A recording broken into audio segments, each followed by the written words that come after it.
Hello all. Today we will learn about Middle English period.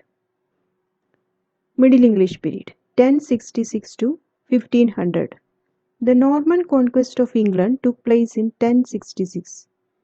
It caused radical changes in the life, culture and language of England. The Normans were originally from Scandinavia. They occupied parts of northern France. This was Normandy. Normandy was a province of France.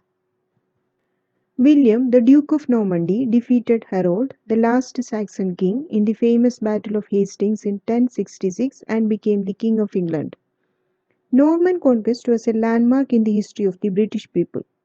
Politically, the most important result was the establishment of a strong centralized government. William the Conqueror made elaborate arrangements for a detailed survey of landholders in England. The Domesday Book of 1085 was a result of this great survey. The feudal system existed in a crude form in the Anglo-Saxon England. The Norman administration encouraged the further growth of feudalism. By the famous Salisbury Oath of 1086, William made the landowning lords all over England swear unconditional loyalty to him. The Norman conquest also opened a new epoch for the church. Art and learning received an impetus under church patronage. Another outcome of the Norman conquest was the making of the English language. French enjoyed greater prestige and social status, but the majority spoke English. The two languages gradually merged into what is known as Middle English. French remained the official language for a few centuries. This led to the enrichment of the English language with a larger number of French words. The period from 12th to the 14th century is known as the Medieval Age. It is a formative period in English history.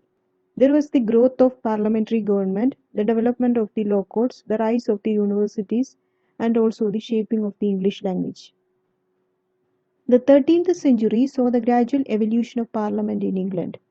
The Magna Carta, signed by King John in 1215, was a great milestone in the development of parliament. The medieval Britain witnessed a series of wars with France known in history as the Hundred Years' War, which released and strengthened the feelings of national consciousness and patriotism both in England and France. The Black Death, or the terrible plague of 1348, caused a heavy loss of human beings. It created social, economic, and political problems. There was great discontent among the working classes. The Peasants' Revolt of 1381 was an indirect result of Black Death. The church reached the heights of its influence in the 12th and 13th centuries. The church encouraged learning and art. It helped the establishment of the universities, but there was also much corruption in the church. John Wycliffe, an Oxford professor, launched Lollard movement to eradicate evil from the church. With the coming of Normans in 1066, Norman French replaced the Anglo-Saxon tongue. French became the medium of speech in the court, in the parliament, in the school, and on the justice bench. Latin was used in the monasteries and in the church. Much of the literature of the period was produced in French. There were a few works in Latin. About 1200 AD, English began to appear in a few books. The medieval period was an age of chivalry. Sir Thomas Malory's L'Amour d'Arthur is a prose romance based on Arthurian legends.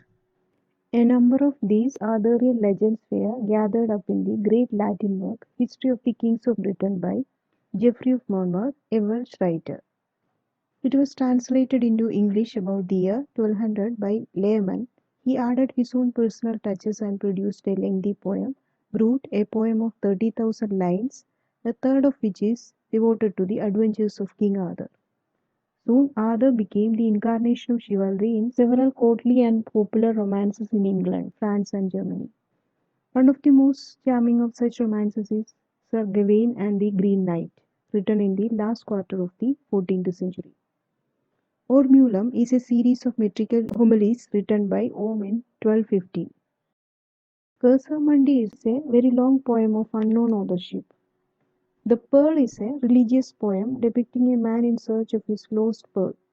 John Wycliffe is remembered for his translation of the Bible with a view to make it available for the common man. The great name in the literature of the 14th century was that of Geoffrey Chaucer, the father of English poetry. He was born about the year 1340. Chaucer visited France and influenced by the French school of poetry.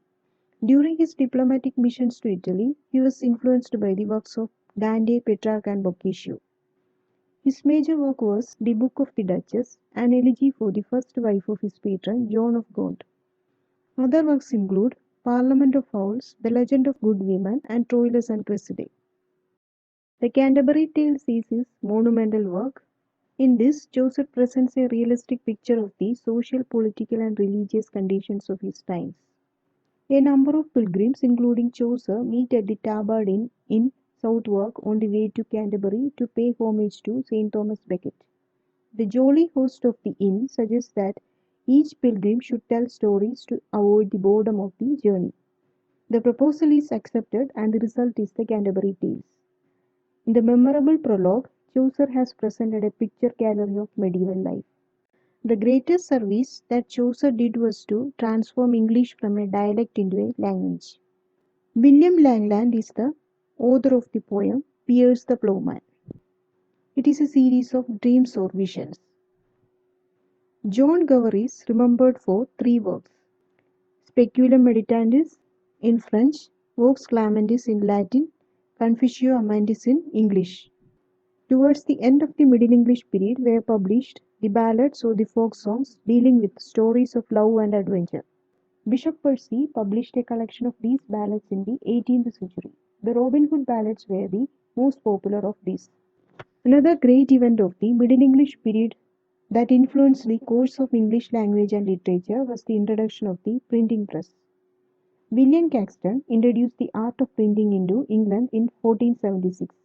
It helped to spread the new learning and deeply influenced human progress. That's all for today. Thanks for watching.